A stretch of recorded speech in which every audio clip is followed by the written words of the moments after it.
Hi అండి, welcome back to my channel.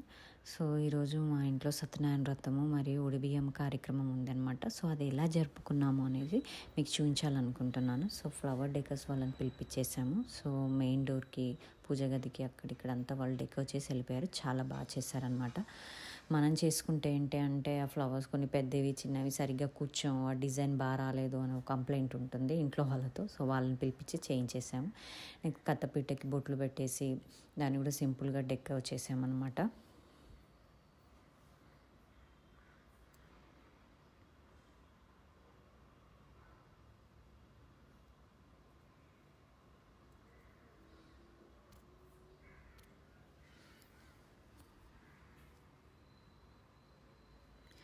So Satyanarayana వ్రతం కూడా చేసుకుంటే మంచిది బియ్యం పోసుకున్న తర్వాత అని మా మమ్మీ వాళ్ళు అన్నారు. నెక్స్ట్ వరలక్ష్మి వ్రతం మాసం, సో శ్రావణ మాసం ఖచ్చితంగా పసుపు బొట్లు ఇవ్వాలి. సో దాన్ని ప్యాకింగ్ చేస్తూ ఉన్నాము. తమలపాకులు, గాజులు, ఒక పండు, పసుపు కుంకుమ ప్యాకెట్లు ఇవన్నీ పెట్టేసి రెడీ చేసేసాము. సో మా కత్తపీట కూడా రెడీ అయిపోయింది.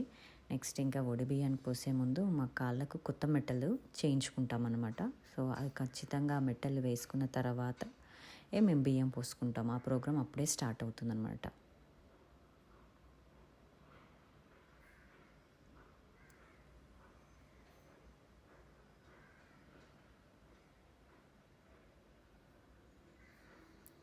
ఈ మెట్టలు పెట్టిన వెంబటే పసుపు రుద్దేసేసి ఇంకా ఒడి బియ్యం స్టార్ట్ చేస్తారనమాట పోయడం.